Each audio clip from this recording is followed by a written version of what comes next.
Hello. Hi, I just wanted to get on here again and say hi. Um, it's a little windy out here.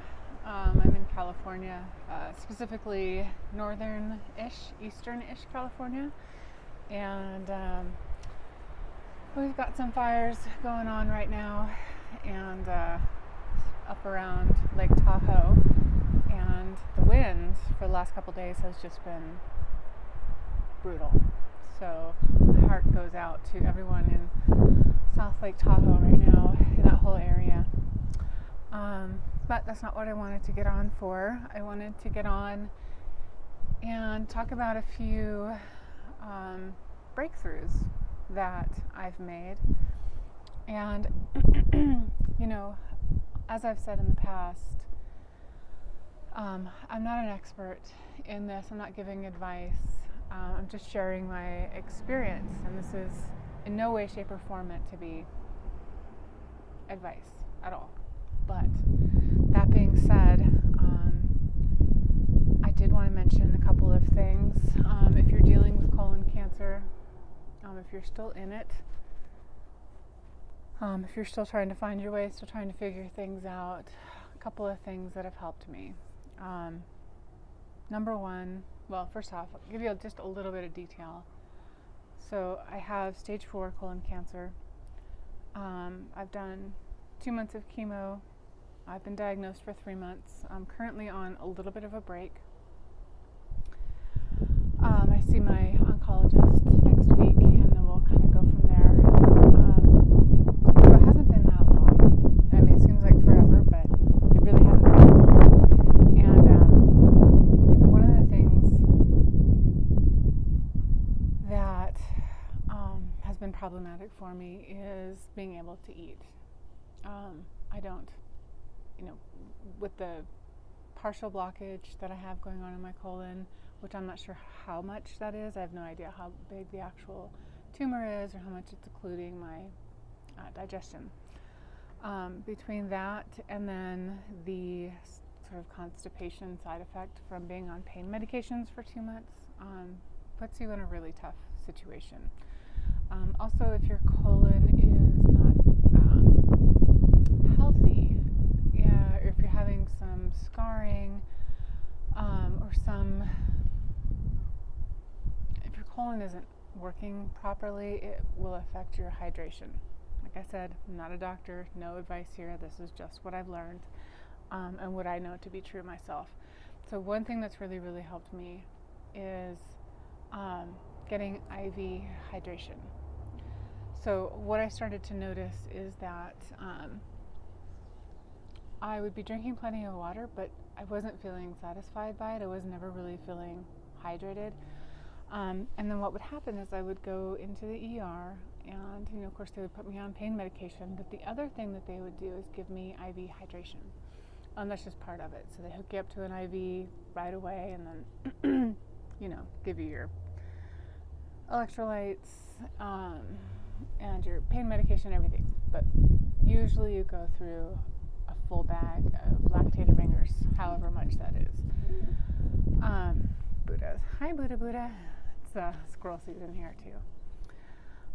So what I would notice is that I would leave the ER and I would feel really good. Like I would feel like myself. I'd feel normal.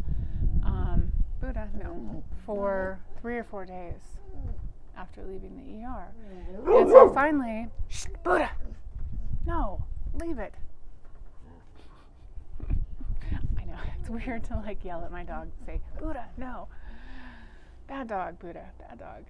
Anyways, so my nurses, and then I also have some really good doctors here in this town I live in.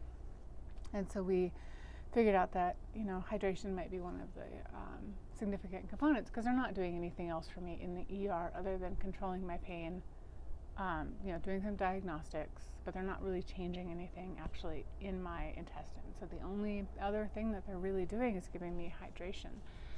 And so my goal is to stay out of the ER, to go a week without going into the ER. And I'm right now about halfway through that week. Yesterday I got my first hydration IV hydration infusion. And then I also got my iron as well. And today I feel great. Like my body feels good. It feels normal. I feel hydrated. I don't feel achy or fatigued. Like I just feel so myself today. So fingers crossed. If you haven't tried hydration and you're dealing with the bowel obstruction, you're dealing with the cancer, you're dealing with even, I think, Crohn's disease. I've heard people, tell me that this really helped them, but especially if you're dealing with cancer. I don't know what it is, but it just helps, and it's so simple. The other thing is food. So I keep a pretty detailed journal of what I eat and what my pain levels are like and what my days are like. And I do that so if I end up with an issue that I can look back and find patterns. One of the patterns that I found was about a day after I would eat any sort of grain, whether it's rice or pasta, raw carrots, anything like that, anything that's super starchy, potatoes, I would feel fine. Oh, good Lord. Buddha, shh. Hey, you want to go inside, sweetie? Sorry about that. And he takes himself inside. Good boy. I would notice about a day after I would have starchy grains, starchy foods, solid foods. Corn was a huge one. That I would end up in the ER. And I didn't really make the connection because I would eat the food and I would feel fine. But the next day, it would usually take about 24 to 36 hours. And then the pain would be, it was that particular pain that would take me to the ER. It was the pain that I couldn't control. No matter what medication I have on hand here at home, nothing touched it. I do have some strong medication that does help sometimes. So I switched to a liquid diet. Okay, now this is something that's a little bit confusing. So when you go to the hospital, they put you on a low residue diet if you have something going on like this. It's either a liquid diet or low residue. Now, on a low residue diet includes white bread, wheat, rices, things that are, I wouldn't consider low residue because there's so much fiber in them. So I was eating this low residue diet, but it also included grains. And, part of the thinking for that was that, grains tend to make you put on weight. And if you're going through chemo or going through this, bowel obstruction, you don't eat well. And you end up losing quite a bit of weight, which I have. Now, that's very, very frustrating. And I just knew, I've always known that I can eat grains occasionally, but I just know that so many people have so many issues with that, and I've had issues with that in my past, and I didn't think much of it, but when your doctor's telling you to eat a certain way, you do, and I was finding out that just was not working for me at all. So that might be something that you want to try, taking grains out of your diet, see if that helps. Also, the other thing is putting myself on a liquid diet. So it's been yogurts, soups, and the other thing that I've also added, and this has been a little bit scary for me to incorporate into my diet, is to incorporate protein back into my diet, because you're also told that, stay away from meat. But the thing that I've learned is that meat actually of course, has zero fiber in it. So you don't have any fiber ending up in your colon. So meat, protein, eggs get digested in your small intestine, and really not much residue, not much is left over that goes into your colon. So, which is huge. So my diet's changed to being very, very soft, liquid diet, and I've also incorporated proteins into that. So sometimes I'll have egg, smoked salmon, I'll have steak,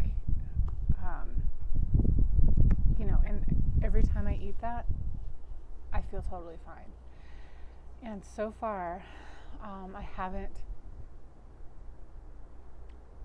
eaten meat or yogurt and felt sick afterwards, or felt like I needed to take anti-nausea medication. So this is a very long way to get to this. I'm not into editing videos. I'm not into scripting them. I just get on and talk. And if you have the patience to hang out and talk with me, that's great. If you have any other suggestions, anything else that's helped you, with cancer, especially in the GI, please put those in the comments below. If what's worked for you, any feedback that you have. But it's kind of one thing I've noticed about cancer, and it doesn't matter what kind of cancer you have. This has just been my experience with talking with people, finding out people's stories, listening. That's a very individual process. There's not one formula for everyone, and that tends to be in life in general anyways. But cancer, for some reason, hi, this is Buddha. Hi, sweetie. What's up, bud? You want me to take your collar off? Is that what's happening? Aw. Okay. Hey, big guy. Oh, good job. Good job, good job. Yeah, say hello. Say hello. Okay. It's a very individual experience. Like, this is a journey that you walk alone. This is a path that you walk alone, and that's okay. And the scary thing about this being your own journey is that you can't always just look to someone else to tell you what to do, whether that's your doctor, whether it's friends with good advice. Like, figure this out on your own. Respect your own intuition, and if you feel like something's not working, research it, question it. Try different things. Try to see what works for you. Also, when you have something like this, your symptoms are going to be different.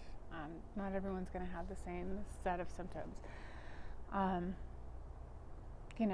The treatment's not going to be the same. Your chemo varies from person to person, from case to case, whether you have radiation or not, whether you have surgery or not, whether your blood levels are affected. For me, my lab tests always come back with super low iron. Like, I think the range is like 50 to 120 or 150. My range is always between like 20 and 30. So I get iron infusions once a week. And that's something that, I don't know why it's happening. No one can really tell me. I'm not having internal bleeding as far as we know. I mean, that's been ruled out. But my iron's just been super low. And I also happen to live at altitude. So, like, I need red blood cells. Like, I need the hemoglobin. I need all of that. So, hopefully incorporating red meat back into my diet will not only help my digestion work less, but also supply me with some red blood cells, with some iron. So thank you for hanging out with me. I'm going to get off for now. It looks like Buddha wants to go for a walk. So if you're going through this, just stick with it. There's going to be shit days. There's going to be good days. I'm having a really, really good day today, and I'm not taking it for granted. So I hope you don't either. And yeah. Take care of yourself.